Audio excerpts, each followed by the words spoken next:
As Loretta Lynn's dies down, it's time to reshift our focus back to the Pro Motocross Series. In 1 week's time, the series will head to Indiana to race round number 9 at Ironman. The interesting thing is Ironman is a little bit earlier on in the schedule this year because they are holding the Motocross of Nations later on this year. So to give them more time to prepare for that, they're holding the race earlier on in the season. So this is our preview show. We're going to highlight some of the things that you should know. There could be potentially as many as 10 riders returning to the series. It sounds like there could be some new pros entering the field after Loretta's, and also get you guys all caught up on the storylines as we head towards Ironman. Alright, so the first thing that we're going to go over is the riders that could be returning to the series and where they're at in that process.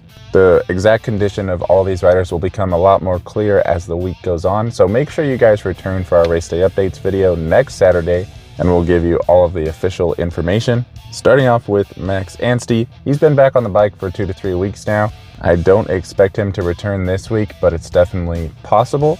I would not be surprised to see his teammate Daxton Bennick return this weekend. He's been back on the bike for a little over a month now.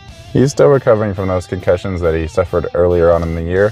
It sounds like he does have a ride with the KTM group next season, so he might not be in a position where he feels like he needs to return, so keep your eye out for that. As far as the other teammate, Pierce Brown, he's been back on the bike for a couple of months now, which is pretty crazy to think about if you look back at how gnarly his back injury was. I really didn't expect him to be back on the bike at all this year. Keep in mind, he has not scored any points so far this season, so I'm not sure if he's going to try to get in the top 30 and at least make the LCQs and SMX or not. But if he was going to do that, he definitely is going to need these last 6 motos. So if he was going to return at all this season, I would expect him to do so this weekend.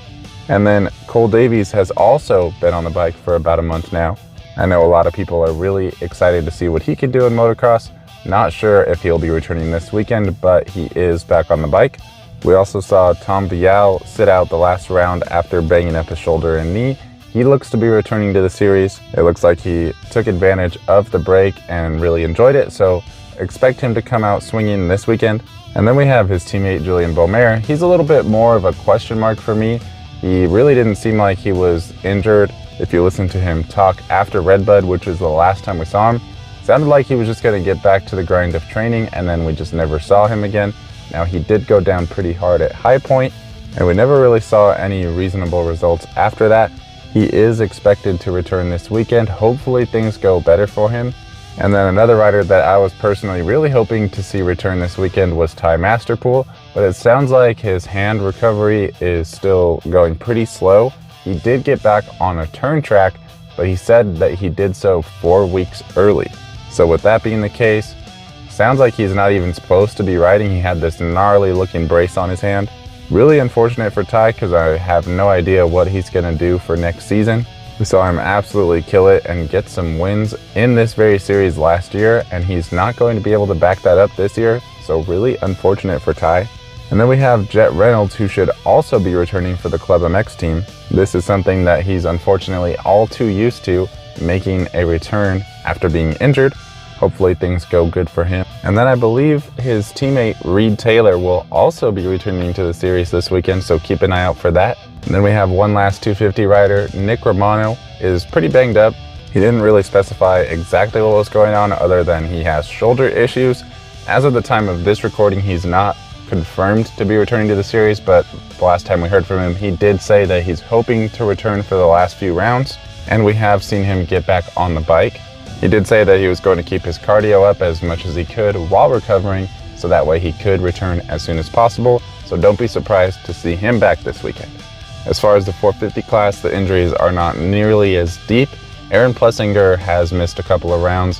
Unfortunately, it sounds like he doesn't really know exactly what's going on. He's dealing with some health issues. His fitness is essentially gone, but I don't think it's a lack of training or anything like that. It seems like he's maybe got almost like an Epstein-Barr type of situation going on. Hopefully it's nothing too crazy. Maybe we see him return this weekend.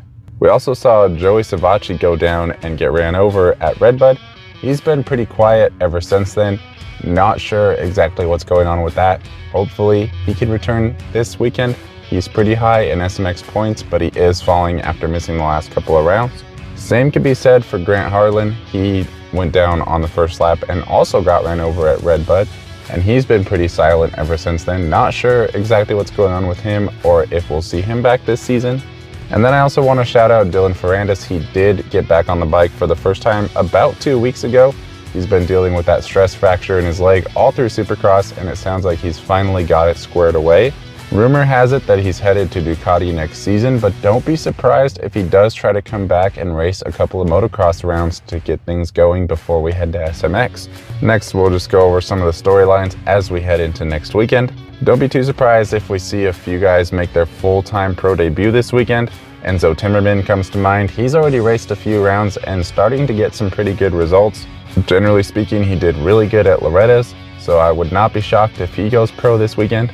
In the 250 class, there's a few pretty cool stories and some interesting dynamics going on. Joe Shimoda has quite a bit of momentum going right now. He's won the last 2 out of 3 races, and with that, he's keeping Hayden Deegan from being more than a whole race ahead of him in the points. It sounds like Joe is going to sign with Honda for next year, so things are starting to go a little bit better over there for him right now. So it should be pretty interesting to see how all of that shakes out this weekend. Can he keep the ball rolling and continue to battle Hayden, or does Hayden try to lock this championship down? And speaking of Hayden, like I said, he's 45 points ahead of Joe right now, so he's going to need a few more points if he wants to lock up the championship before we go to Budds Creek, because supposedly he was supposed to ride a 450 there if he could do that. At least that is what Racer X reported, but then the Deegans have since come out and said that that is fake news. But then at the same time, Hayden's mechanic, as well as Hayden himself, have both said in interviews that that would be a really cool thing to be able to do. So definitely a lot of conflicting messages going on right now. But I feel like if you yourself come out and say fake news, then you pretty much have to stick to that. So at this point, I would be pretty surprised if he does race the 450. Personally, I was kind of hoping for that. But anyways, another 250 storyline I wanted to highlight for you guys is don't forget that Austin Faulkner is finally trending in the right direction. He's looking to complete his first ever Supercross and Motocross series back to back. If he can get through SMX healthy, that would be absolutely amazing for him. And don't be surprised if he's able to come out swinging in Supercross 2026. He went 5-5 last weekend for 5th overall, which is nothing compared to the motocross overall wins that he has in his resume. But if you compare that to the rest of his season, it is absolutely a giant leap in the right direction. Also, I wanted to highlight that this is around the time that Motocross of Nations team picks start to become more solidified. Chase Sexton is looking really good right now, so he's definitely throwing his hat into the ring. Original speculation was we might see something like Tomac, Plessinger, and Deegan, but now with Plessinger not feeling so well, that seems to be less likely. Now, personally, I do think Sexton, Tomac, and Deegan would make a great team, but I just want to point out, if I was Justin Cooper, I would be pretty upset that my name's not even being in this conversation right now.